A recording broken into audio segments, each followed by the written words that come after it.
This distinction would not matter because normally you would have a demographic structure like Nigeria. Whoever you have in that 60-something that's about to retire, you're going to have more in their 50s and more in their 40s and so on. It's the same proportion, has been throughout human history, until the global order encouraged industrialization and urbanization at different rates. So every country now has their own demographic profile with imbalances and inequalities among the generations. You all remember the baby boomers, right?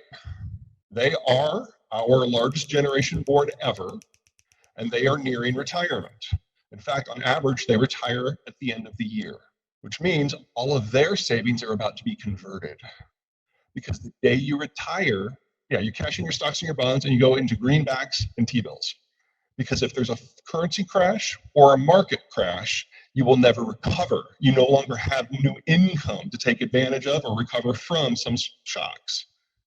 So you go from having the largest, most liquid, highest velocity investments of your life to a glacier overnight.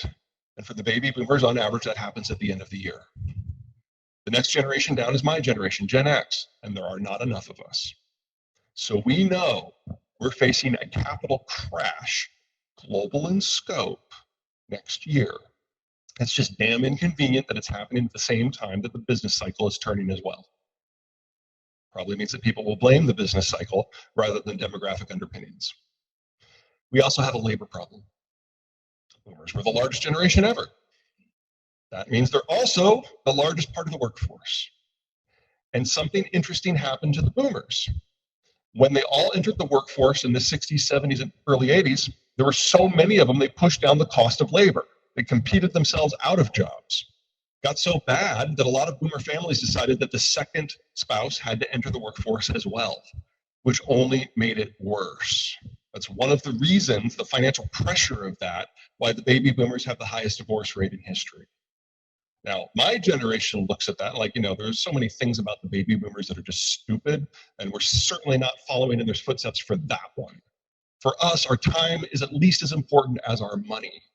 So whereas the boomers have the highest labor participation rate ever, we have the lowest, and we're proud of it. For the last 20 years, that has absolutely worked against us, because you've got like 4 Xers for 15 billion boomers, and we got lost in the noise. We were the low men on the totem pole. We were interns for longer than any generation before, and we had the lowest raises for any generation up till now.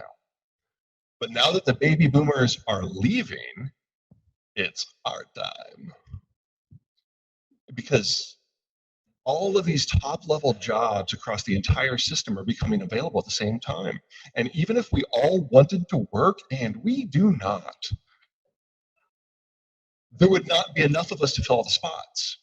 So we are now enjoying the highest raises in human history, or American history, and we have at least another 12 years to go with that. We call this labor inflation, folks. It's not Biden, it's not Trump, it's just our population structure. It's the single biggest reason why we're facing high inflation right now. There are others, of course. I don't mean to suggest that the presidents are scot-free on this one, but the monetary policy, the debt spending, that's like number 7 on the list as far as I'm concerned. This is number 1.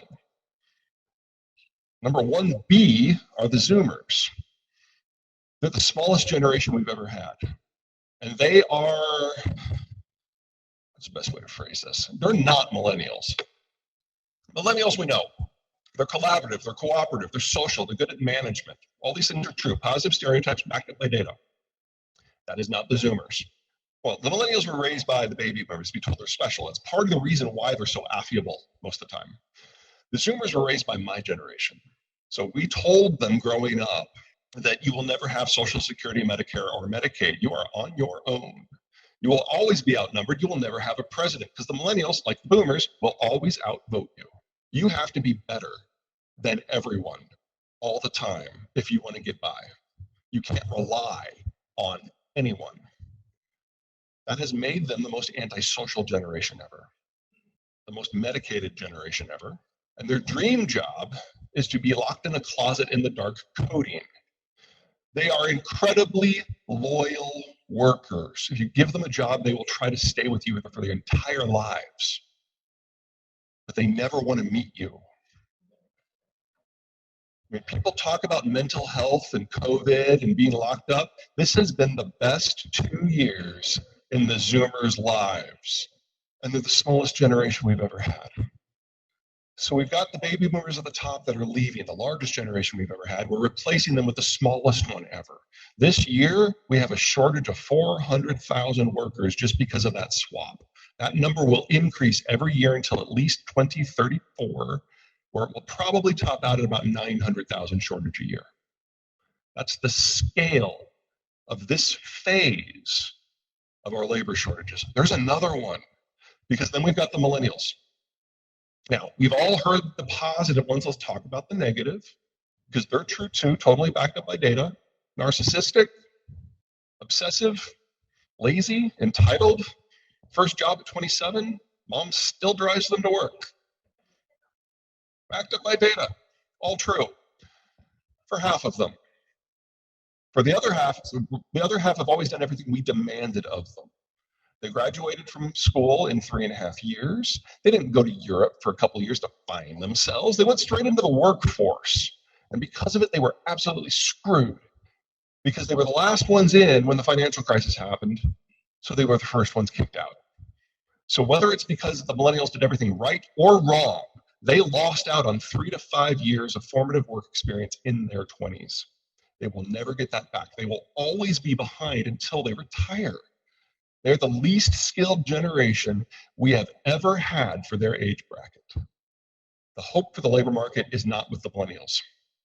It's with the millennials' kids. The millennials, like the boomers, are a large generation, and a large generation generates a large generation. So we just have to wait for the millennials' children to grow up to enter the workforce. On average, that will not happen until 2045. We have labor inflation until then.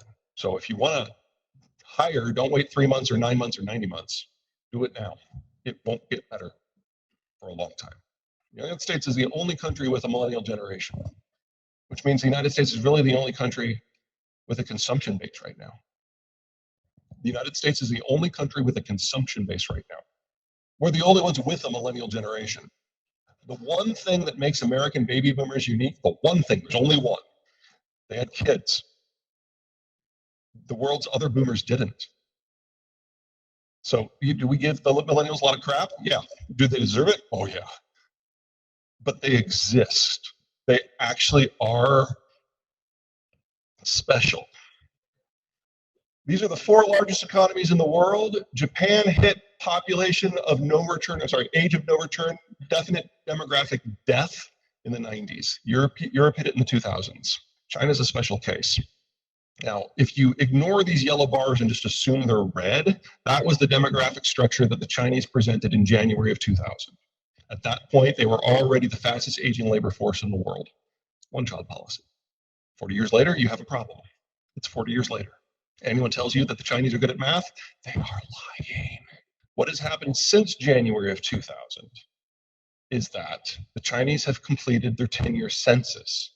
Because of COVID, it took them a little bit longer to collate everything, so it hasn't been fully released yet, but they have been letting bits and pieces of it out.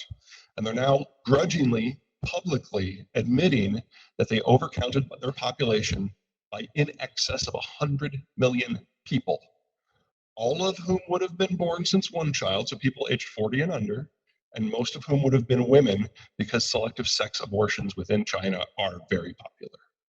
If that's true, those yellow bars don't exist. Remember, they were the fastest aging before. This means that the Chinese economic model is already dead. This means that the Chinese population peaked back in the mid-2000s. And this means that China will have less than half its population that it has currently by 2050. China will die this decade. Demographics will guarantee it. They just don't have enough people to even theoretically rebuild their population at this point. What's going with Russia, with Ukraine, with energy, and with Xi can speed that up. If you are dependent upon parts from China, what are you waiting for?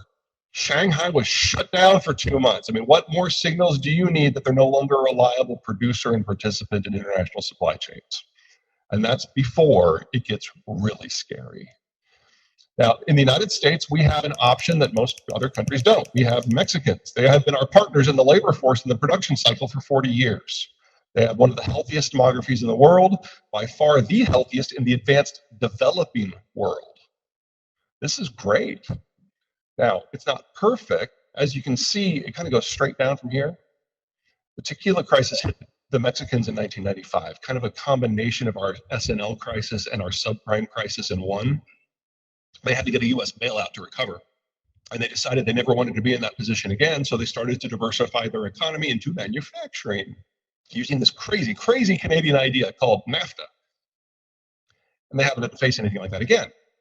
But it also means that they started moving off the farm and into the cities, and the birth rates halved. Now, this is not a terminal demography. They can coast on this a very long time, but it does mean that the peak supply of Mexican labor to the American market has already passed, and Mexican net migration to the US has now been negative for 12 of the last 13 years.